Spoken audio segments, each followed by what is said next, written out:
One of the weirdest things to me to do as a preacher is to preach about money. And one of the problems about preaching about money is we have so many preachers that preach wrong things, and it's all about the money.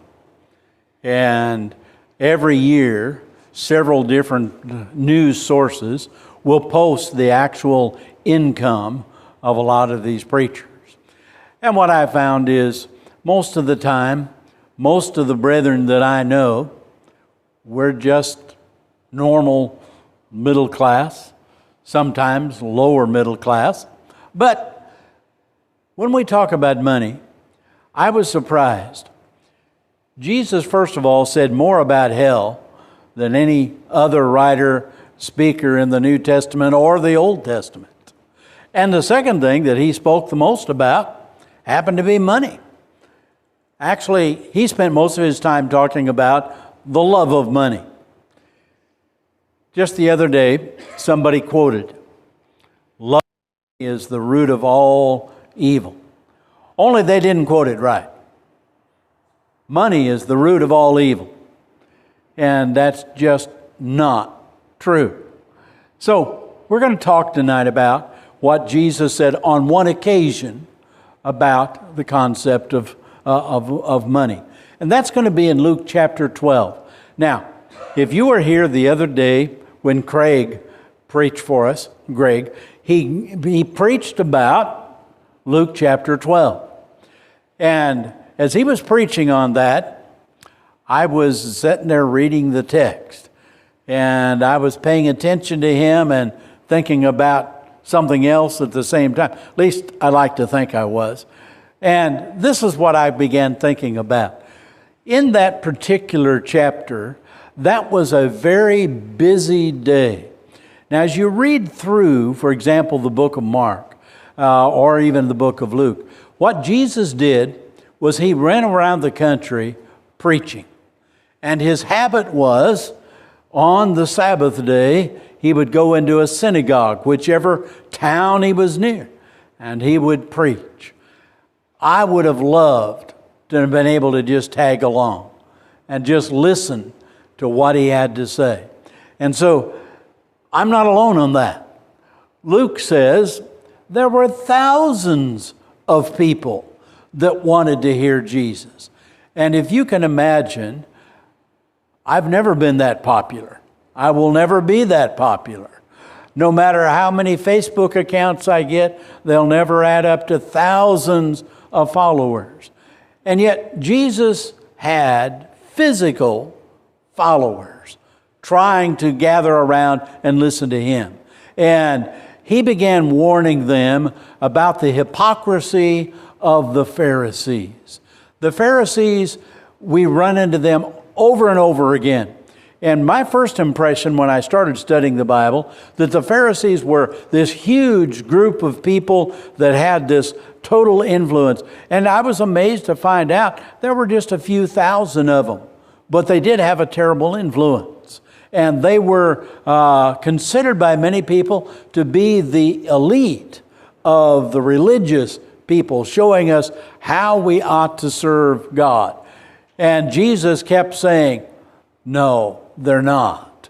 Now, there were some good ones, but a lot of them that we encounter simply were not very good. They were hypocrites.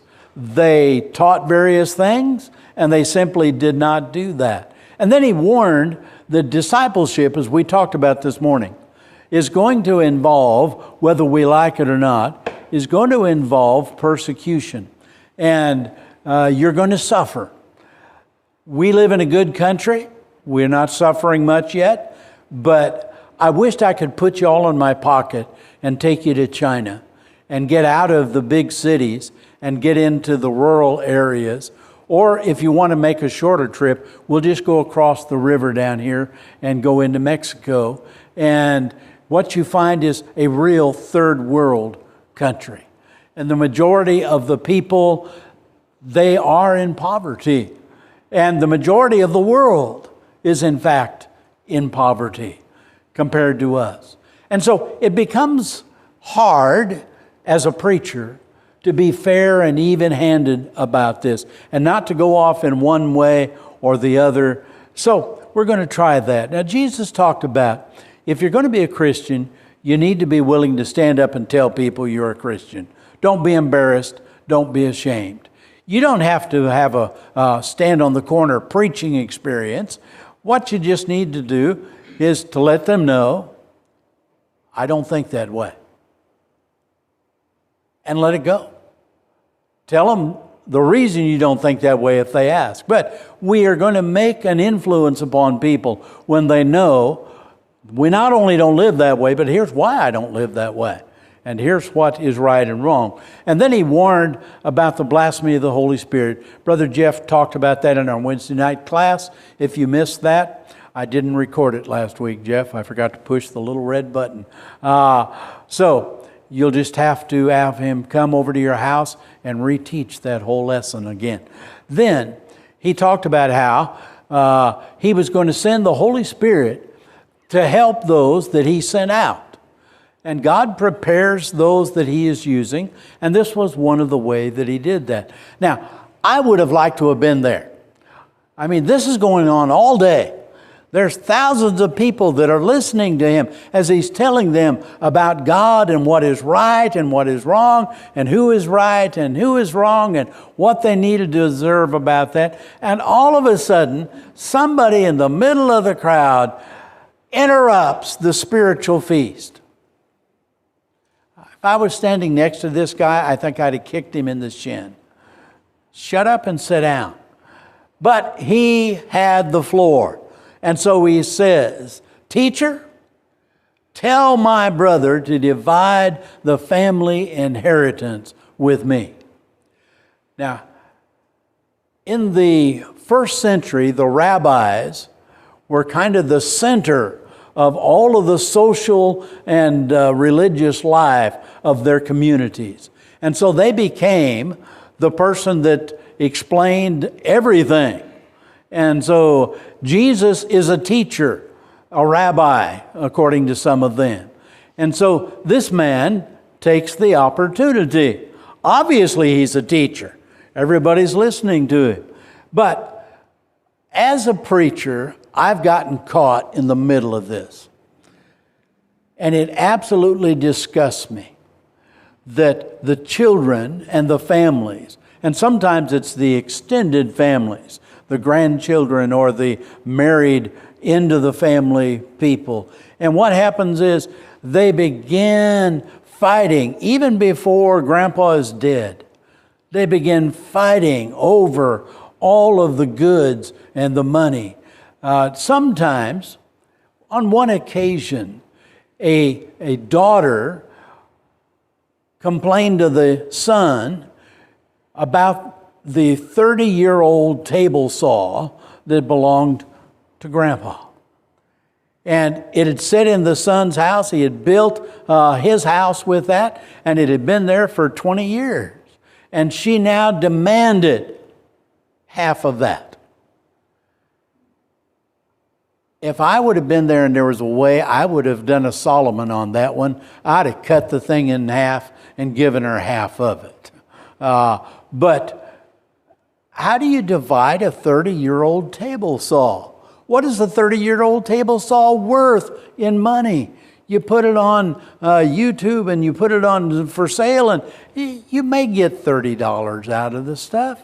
Anyway, it split the family over a family that didn't need that. And so this man, I don't know what's going on, but I know he wasn't thinking about Jesus and Pharisees.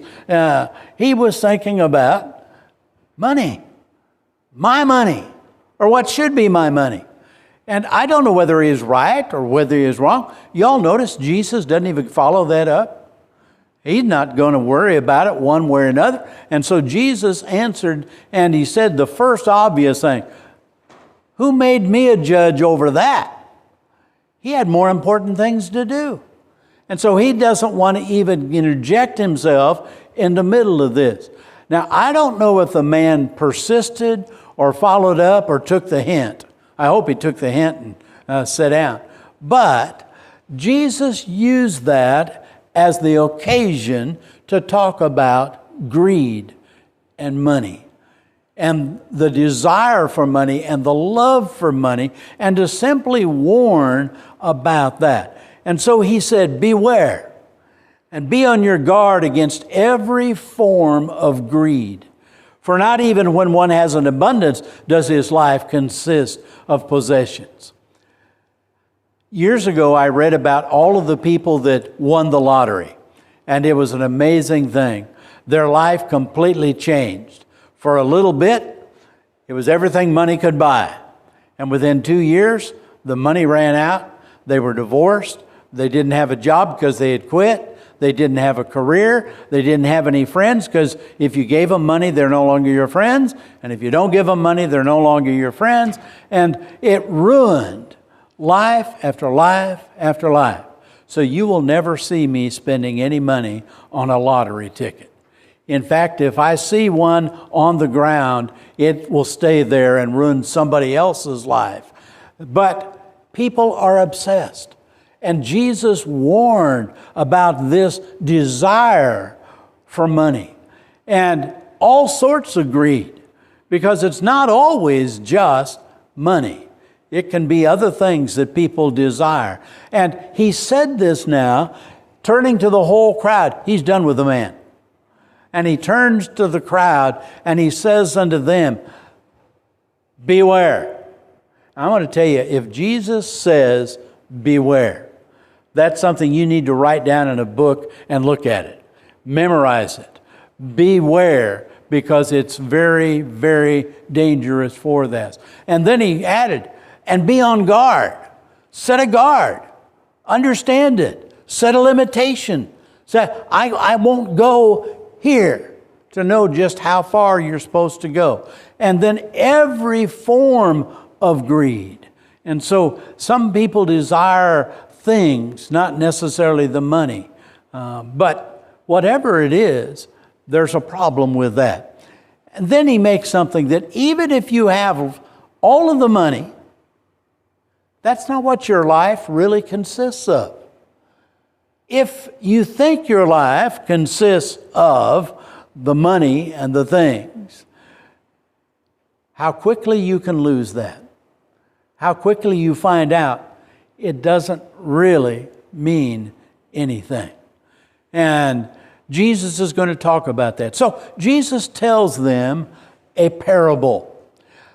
One of my favorite books about parables, the title of the book is Stories with Intent. Now, we usually say, they're heavenly stories with an earthly application. But a lot of the stories are not heavenly stories. They're just earthly stories with an application. And the interesting thing is how Jesus used them. Makes it difficult for us because he doesn't tell you the intent. The story is usually so obvious that you have to draw the intent and then make your application of that. And it's been my experience, no matter how unknowledgeable about Bible things are, when they read a parable, most people understand the primary point of the parable. And don't get caught up in all of the picturesque language and identifying each little part. But rather, what you want is, what is the intent of this story? What is this story trying to get me to think about and to understand and to put in practice in my life? So he began and he told them a parable. And the parable was about the land of a rich man. And the land was very productive.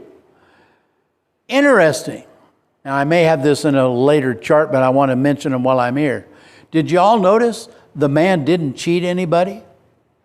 The man didn't swindle anybody? It's not that he did anything wrong. In fact, I think he did everything right. He was a good farmer. He managed his property and he managed his things. And so his land was very productive. So that's where the problem began. Because now he's got the money. He's not desiring to get it. He's got all of this stuff. And so now he sits down and he begins reasoning. Good It's a good choice, unless you reason wrong.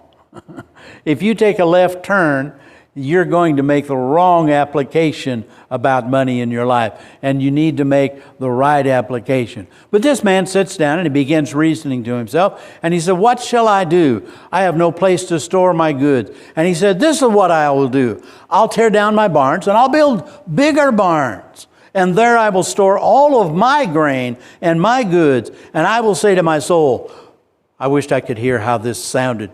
Soul, you have many goods laid up for many years to come. Take your ease. Eat, drink, be merry. Now, I don't know how you hear that in your head when you read this text. Let me just give you some advice. When you read stories like this, try to hear how it sounds.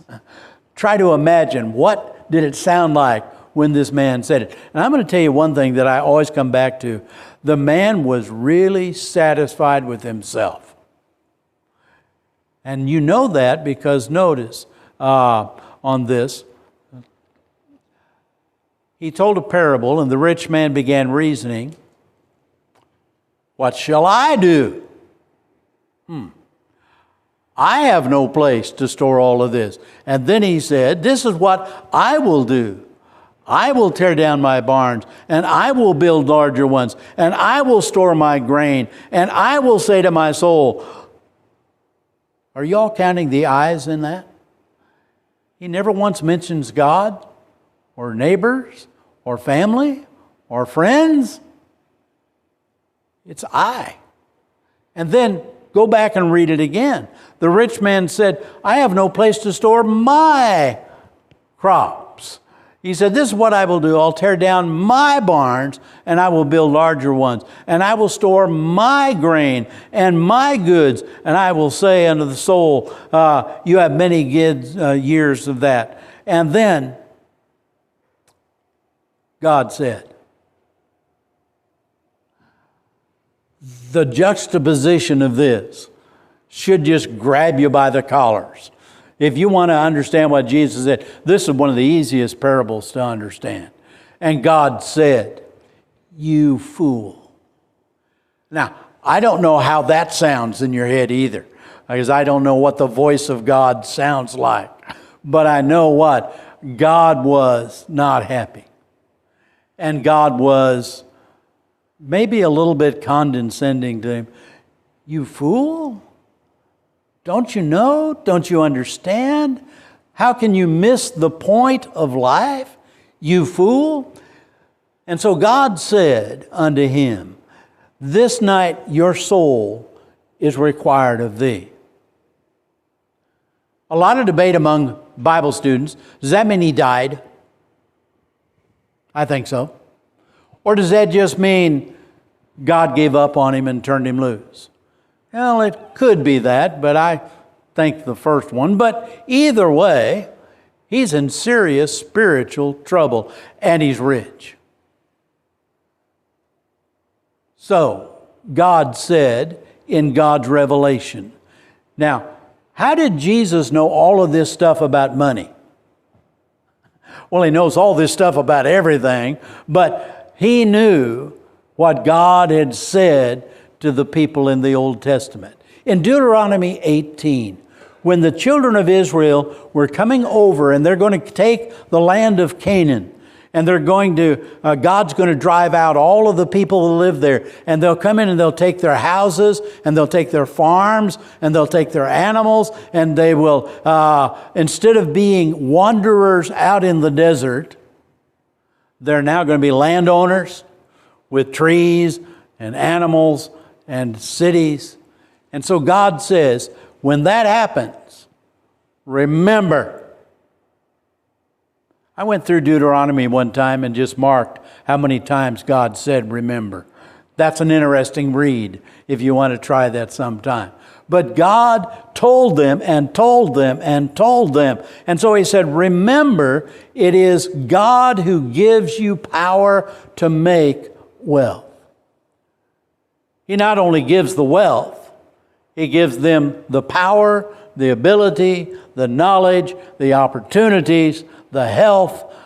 He gives them the power to make riches, and in order that he can confirm his covenant which he swore. And that's the hard part. Did you all notice that's what this farmer forgot? It's my land. It's my barns. I have this. I own this. Even went so far to say, my soul. Your soul doesn't belong to you. The Lord owns it. And he will someday call us to account for how we have lived on that. So God said, remember what's really important in your life, particularly when you get rich. And Deuteronomy 6, it shall come about when the Lord your God brings you into the land, which he swore to your fathers, verse 11, you're going to have houses full of good things, which you did not fill, cisterns which you did not dig, vineyards and olive trees which you did not plant, and you will eat and you will be satisfied. Then watch out.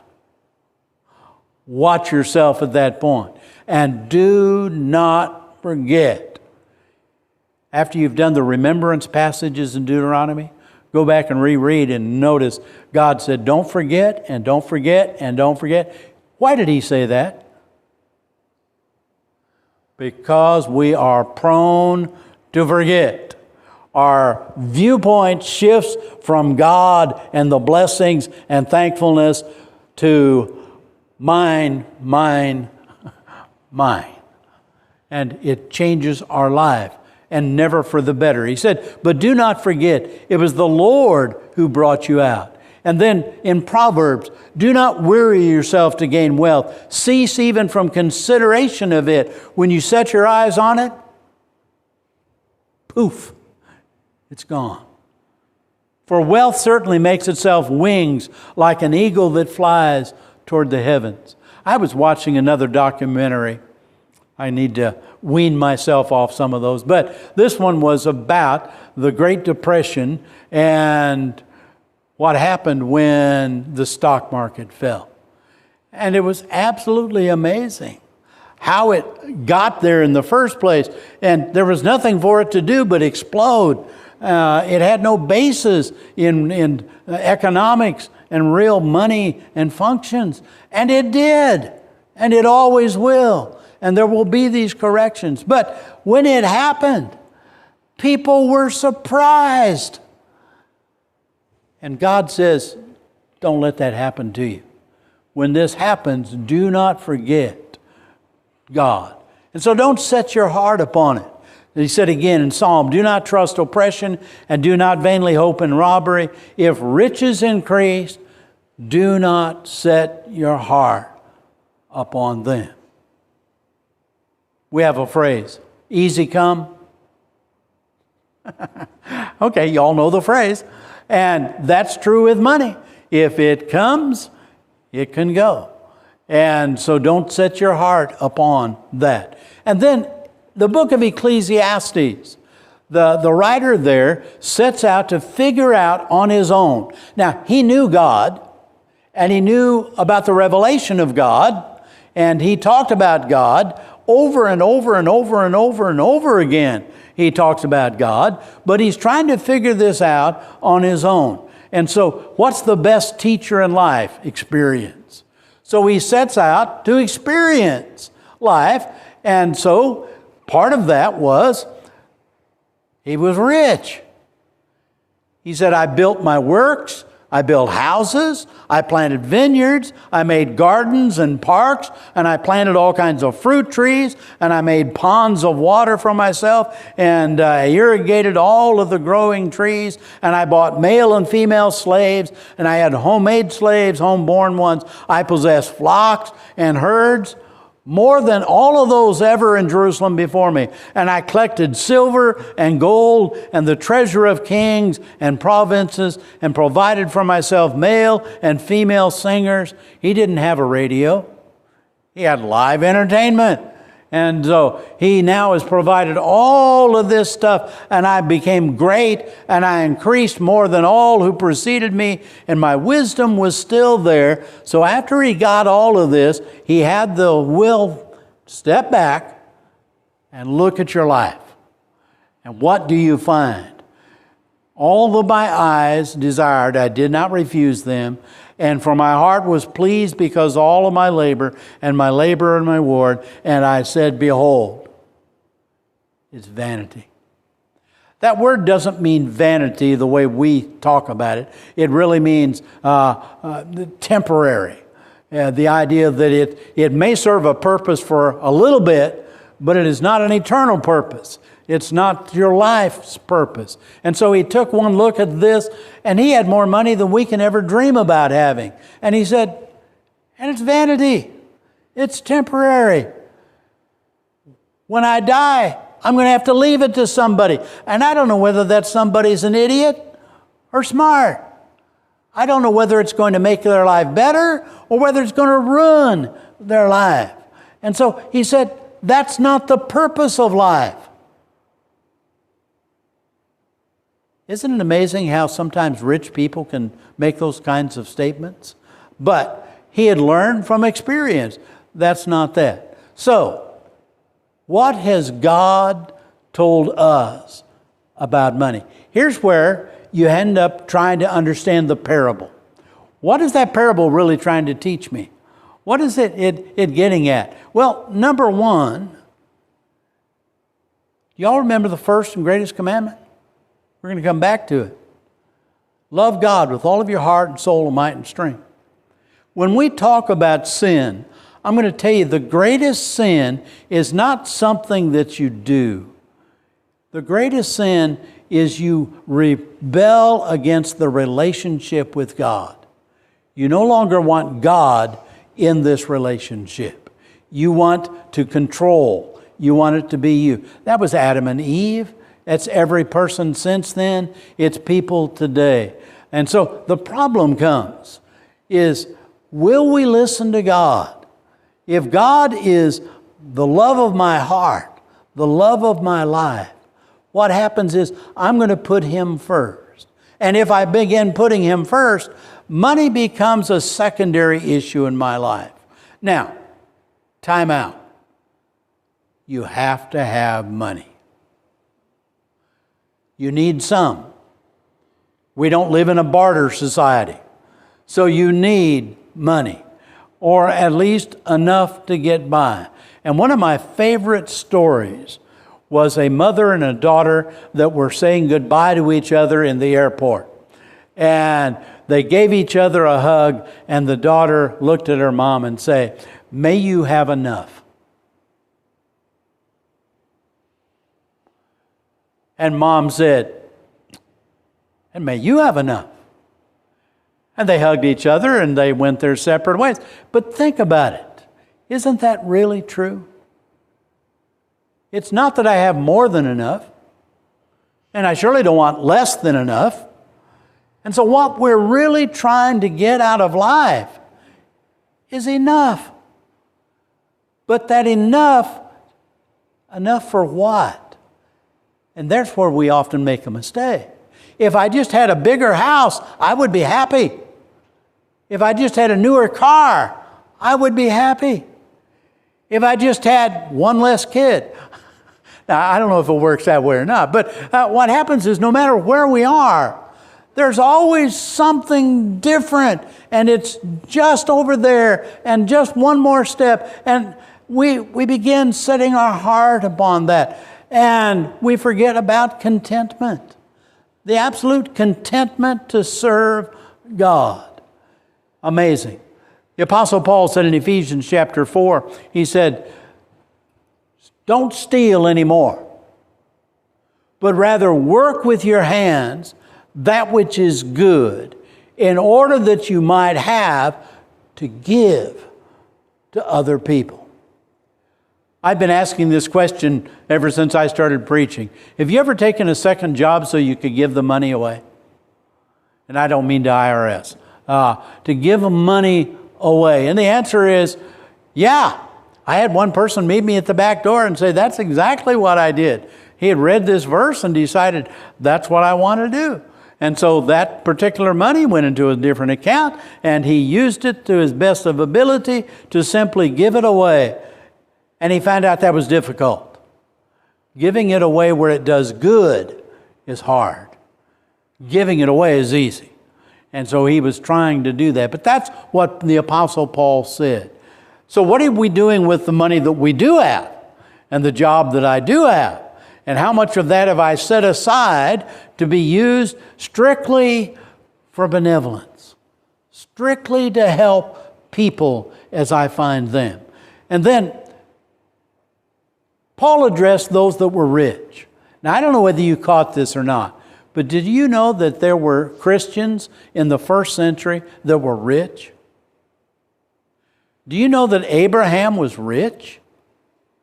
Do you know that Job was rich? So being rich is not the problem. Being godly and being rich is a big problem. But then the same problem goes with poverty, that simply being poor is not necessarily a blessing in your life. For many poor people are more greedy than the rich people. They think about it. Their life is about money. And I understand that to some degree. You don't know where your next food is going to come from. And so that's what you begin thinking about. And pretty soon it absorbs your life and all you're thinking about. And so being rich is not necessarily a blessing nor a curse. And being poor is not the same. It's your attitude towards God that encompasses your money that's going to make the difference. And so Paul told those that were rich, by the way, Christianity was never a socialist situation. It was never, when you become a Christian, you have to sell and give away everything, and or worse yet, you have to give it to those that are in charge. And it never was that way. And so Paul says those that are rich, but you need to share. Your decision, your choice, your attitude towards God. And then in Hebrews chapter 13, the writer of Hebrews says, keep yourself from the love of money. And that's where you write out a little note in the margin. The love of money is the root of all sorts of evil, and it causes problems. So, as we begin looking at that, Paul told the Colossians, consider the members of your earthly body as dead to immorality, adultery, fornication, and that's gone. But he also talks about greed. And greed, he says, is a form of idolatry. And I wrestled with that. It's not normal idolatry, but it is. And that is, you've set this up as your God. You've set this up as the main thought and the main principle in your life. And it's easy to get there, and we forget. That's why I said, I'd like to take you all, either into Mexico or Panama or China, a real third world country, because then you begin realizing we don't have enough. We have more than enough. We have more than we can deal with. And so he says, keep seeking the things that are above, where Christ is, seated at the right hand of God. Set your mind on things above and not on things on the earth. Somebody asked this question years ago in a book I was reading. What do you think about when you have nothing else to think about? Now think about that. That's what you love. That's what's at the seat of your thinking. And I hope when you sit down and have nothing else to think about, you think about God and eternity and what God has said and how well am I doing for that. And that's where the rich man made a mistake. He sat down and reasoned with himself. Self. And it's about I, and no thought about God whatsoever. Amazing. What do you think about? Now, if you ever want to know what everybody else is thinking about, teach one of the little kids' Bible class and ask them what is important to their mom or their dad. And you'll find out. This is what mom and dad always talk about, always think about. This is, truth in little children. But we need to have truth in ourselves. Examine yourself. How am I doing? What am I doing with that? And so it comes down to this. You shall love God with all of your heart, all of your mind, all of your being, your soul, and all of your strength. Because God is the center and the circumference of life. Your life. You know what I'm excited about? What Jeff led tonight. We shall see the King someday. Someday, I get to see Him. Face to face with all of His glory and all of His splendor. And I'm going to tell you, whatever problems I have down here, they will never even be thought of again. Love God with all of your heart, mind, soul, and strength. Big job. Now, if you want to start that course, it starts by loving Jesus, believing that Jesus is the Christ, repenting of your sins, the wrong way of thinking, and turn your life around and live a life of confession, a life that tells the world, I am a Christian, I follow Jesus. And then it begins. You arise and you are baptized, and God washes away your sin, and God makes you new, and God establishes this new relationship. What a wonderful beginning that is. That's what we want to start here. We want to let the community know this is our message, and you can do that. So we're going to offer that invitation. I sometimes wonder, but let's do it. And let's keep talking about it. And if you've never done it, you need to do it now. So Jeff will lead us in our song, and you can come, and we'll baptize you tonight for the remission of your sin.